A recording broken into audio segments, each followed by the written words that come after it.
बृहत वाङ्मय में कहा गया है, अपना सत्य में सज्जा मृत्युम भूएषु कप्पये। शास्त्रकार ने दो निर्देश दिए हैं। पहला निर्देश है स्वयं सत्य को खोजो, और दूसरा निर्देश है कि प्राणियों के साथ मैत्री करो। सत्य और मैत्री, ये दो ऐसे तत्व हैं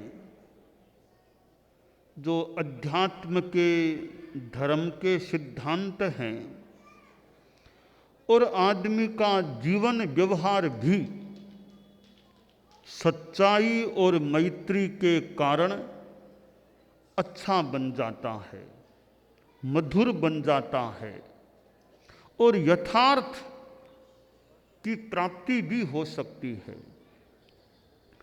सच्चाई की खोज करना बहुत महत्वपूर्ण काम है। सच्चाई की खोज करने के लिए पूर्वाग्रह मुक्त होना आवश्यक होता है। जहाँ आदमी दुराग्रह, पूर्वाग्रह भी दुराग्रह के रूप में होता है, फिर सच्चाई की खोज होना मुश्किल काम है। सच्चाई की खोज के लिए यह भीतर में भाव हो कि मुझे यथार्थ से मतलब है, अपना पराया ये बातें गुण, यथार्थ जो भी हो वो मेरा है, वो मुझे चाहिए, यह भावना हो, और कोई दुराग्रह नहीं कि जो तथ्य है वो तथ्य है। तो सच्चाई की खोज के लिए यह भूमिका अनाग्रह की आवश्यक होती है। जैन दर्शन में अनेकांत की बात आती है। अनेकांत एक ऐसा दर्शन है, सिद्धांत है, तो सच्चाई को प्राप्त कराने वाला होता है। अनेकांत में आग्रह नहीं, अनेकांत में आग्रह को स्थान नहीं। आज दुनिया में कितने ग्रंथ हैं, कोई बड़ी बड़ी लाइब्रेरीज में जाकर के देखे कितने ग्रंथ हैं, धर्म ग्रंथ भी कितने हैं। उन ग्रंथों को कोई, हालांकि सारे ग्रंथों को तो पढ़ पाना भी मुश्किल काम है हर किसी के लिए, पर ग्रंथों को पढ़ने में भी ग्राहक बुद्धि हो, अनाग्रह का भाव हो, तो भेद में छिपा अभेद भी प्राप्त हो सकता है। लगता है ये भेद है, मतभेद है, मतभेद है, मतभेद है, पर यह दृष्टिकोण हो जाए कि अभेद को भी देखूं, अभेद कितना है। तो धर्म ग्रंथों में भी कई बातों में परस्पर अभेद भी प्राप्त हो सकता है। कहीं कहीं भेद दिखाई देता है तो ऊपर में भेद है, नीचे गहराई में वहां भी अभेद है, एकाकार है। धरती पर देखें, भिन्न भिन्न मकान हैं। धरती का रूप जैसे एक बड़ा मकान है, नीचे अंडरग्राउंड है, बहुत विशाल अंडरग्राउंड है, ऊपर अलग अलग फ्लैट हैं। तो फ्लैट में देखेंगे ये उनका फ्लैट है, उनका फ्लैट है, उनका फ्लैट, ये भिन्नता हो गई। नीचे अंडरग्राउंड एकाकार है, तो वहाँ अभेद है, कोई भेद नहीं, सब एकाकार है। ऊपर भेद है। तो ग्रंथों में भी कहीं कहीं भेद लगता है, कहीं कहीं उनमें भी, सब जगह की बात तो कहना मुश्किल है, कहीं कहीं देखें तो शब्दों का मान लो भेद है, भावों में बहुत निकटता है और ऐक्य है।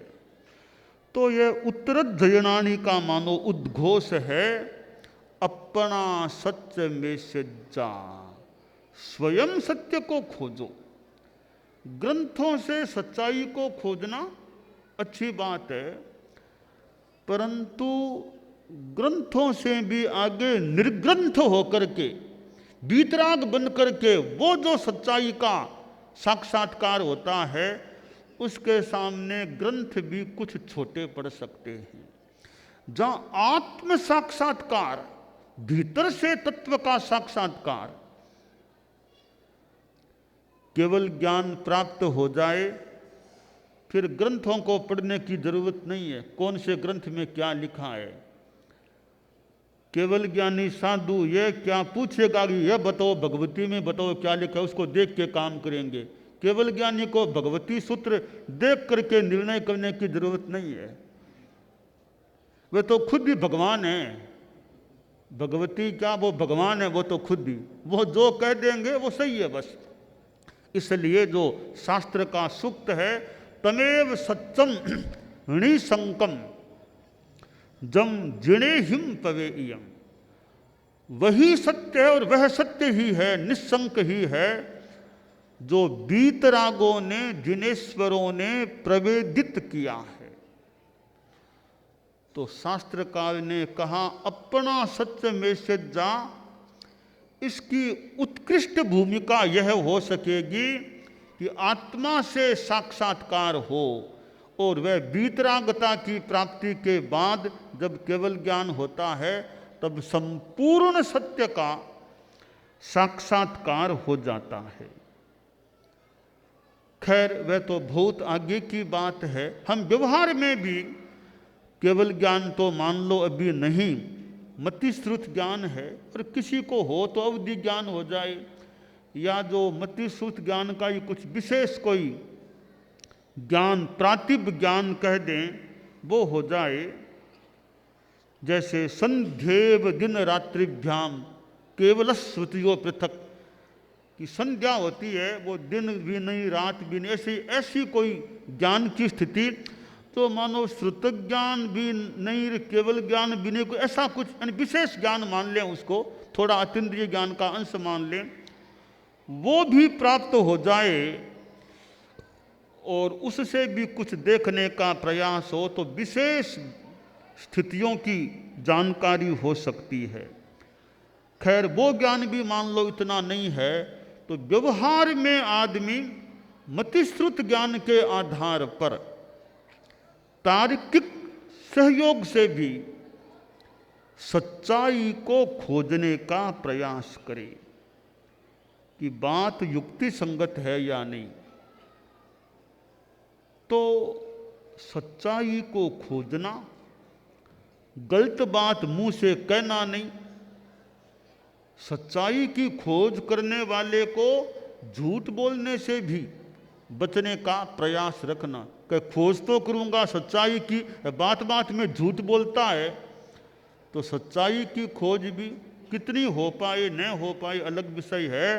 तो सच्चाई की खोज करनी है तो जबान पर ध्यान दो कि मैं कम से कम जहाँ तक बन सके मिथ्या बात अपने मुंह से न कहूँ, ईमानदारी रखूँ, कथनी करनी में समानता, मेरी कथनी और करनी में समानता रहे, कम से कम गतिशील गति करे, कथनी करने की समानता में गतिशील चरण हो।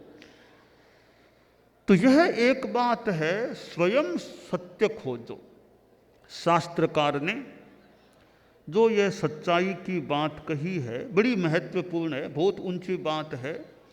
इसके साथ दूसरी बात कही, मैत्तिम भूएषु कप्पये, प्राणियों के साथ मैत्री करो, लड़ाई झगड़ा बेकार मत करो, जाति संप्रदाय आदि को लेकर व्यर्थ हिंसा में मत जाओ, मैत्री का भाव रखो, सबके साथ मैत्री, प्राणी मात्र के साथ मैत्री, मानव मात्र के साथ मैत्री, न जाति का भेद, जाति वर्ण रंग आदि आदि कोई बाधक न बने मैत्री भावना में। परम पूज्य आचार्य तुलसी ने अणुव्रत आंदोलन की बात शुरू की, बात बताई। परम पूज्य आचार्य महाप्रज्ञ जी प्रेक्षा ध्यान की बात बताते थे, प्रयोग कराते थे। तो प्रेक्षा ध्यान से भी चित्त की निर्मलता बढ़े और अनुव्रत के अच्छे अच्छे छोटे छोटे संकल्पों के द्वारा भी एक मैत्री भाव पुष्ट हो। अनुव्रत के गीत में भी मैत्री भाव की बात निहित की गई है। मैत्री भाव हमारा सबसे प्रतिदिन बढ़ता जाए। मैत्री भाव हमारा सबसे प्रतिदिन बढ़ता, समता सह अस्तित्व समन्वय नीति सफलता पाए। शुद्ध साध्य के लिए नियोजित, शुद्ध साध्य के लिए नियोजित मात्र शुद्ध साधन हो। संयममय जी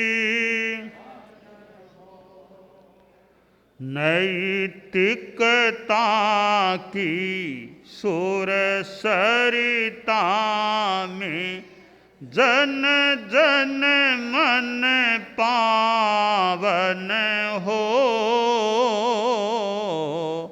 संयममय। तो ये अनुव्रत में मैत्री की बात है कि मानव मानव से घृणा विरोध हिंसा में व्यर्थ न जाए। कि भी मानव मानव में भेद है, अनेक धर्म हैं, कोई हिंदू मुस्लिम सनातन जैन बौद्ध सिख ईसाई आदि आदि। तो इनके लिए एक सुंदर दिशा निर्देश है, इंसान पहले इंसान फिर हिंदू या मुसलमान। इंसान पहले इंसान फिर हिंदू या मुसलमान। पहले इंसान है, इंसानियत की बात का ध्यान रखो, घृणा हिंसा इनमें न जाओ। तो भारत ऐसा देश है जहाँ अनेकता तो है, अनेक धर्म हैं, भारत में अनेक भाषाएं, भारत में कितनी भाषाएं बोली जाती हैं, जगह जगह प्रांत कई प्रांतों की अपनी अपनी अलग अलग भाषाएं हैं। दक्षिण भारत में चले जाओ, कितनी भाषाएं, तेलुगु कन्नड़ मलयालम अनेक भाषा, और भी भारत में अनेक भाषाएं हैं। तो ये सांप्रदायिक विभेद भी है और भाषाई विभेद भी है, और वेशभूषा में भी थोड़ा थोड़ा अपना अपना कुछ अंतर हो सकता है।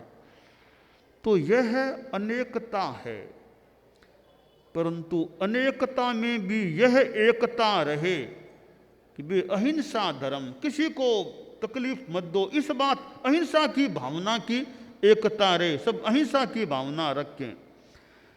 विभिन्नता हो सकती है, अंगुलियां हैं, इनमें भी भेद है। एक हाथ की 5 अंगुलियां है, यह अंगुष्ठ कितना छोटा पड़ता है, मध्यमा लंबी भिन्नता है। पर 5 आपस में लड़ने लग जाएं तो काम होना मुश्किल हो जाए। 5 में अपना अपना मानो सामंजस्य, एक हाथ से जुड़ी हुई है, जहाँ जिसकी उपयोगिता उसको काम में ले लो। लिखना है तो वैसे लिखो, खाना खाना तो वैसे काम लो। अंगुलियों का जैसे उपयोग करना हो आदमी कर सकता है, क्योंकि ये अंगुलियां और अंगुष्ठ आपस में लड़ते नहीं हैं। इसी तरह ये देश में मानो अनेकता तो है, तो अनेकता लड़ाई का कारण न बने, अनेकता उपयोगिता वाला अनेकता उपयोगिता सिद्ध कराने वाली हो। तो अनेकता में भी एकता, तो यह मैत्री भाव है कि सबके साथ मैत्री, सबके साथ मैत्री। और मैत्री से सुख मिलता है। जहाँ हिंसा है वहाँ अशांति रह सकती, जहाँ हिंसा होती है, हिंसा के माहौल में अशांति हो सकती है। जहाँ अहिंसा है वहाँ शांति रह सकती है। हिंसा पशुयानी दुखानी, हिंसा से दुख प्रसूत हो जाते हैं, अहिंसा है तो शांति है। अगर अहिंसा है तो शांति भी रहती है और समाज में, शहर में, राष्ट्र में एक अच्छापन का माहौल रहता है। और हिंसा तो पतन का कारण है और अहिंसा एक विकास का कारण बन जाती है। तो यह अहिंसा की भावना का विकास हो, जन जन में अहिंसा की चेतना, मैत्री की भावना रहे। और धर्म का महत्वपूर्ण सिद्धांत है मैत्री। मैत्तिम भूवेषु कप्पये, मैत्री में सब भूवेषु, सब प्राणियों के प्रति मेरे मन में मैत्री भाव है। जहाँ स्वार्थ प्रभावी होता है, दुराग्रह होता है, तो अनेकांत और एकांत, एकांतवाद में कहीं कहीं कलह को मौका मिल सकता है, झगड़े को मौका मिल सकता है। अनेकांत में कलह का समाधान भी हो सकता है।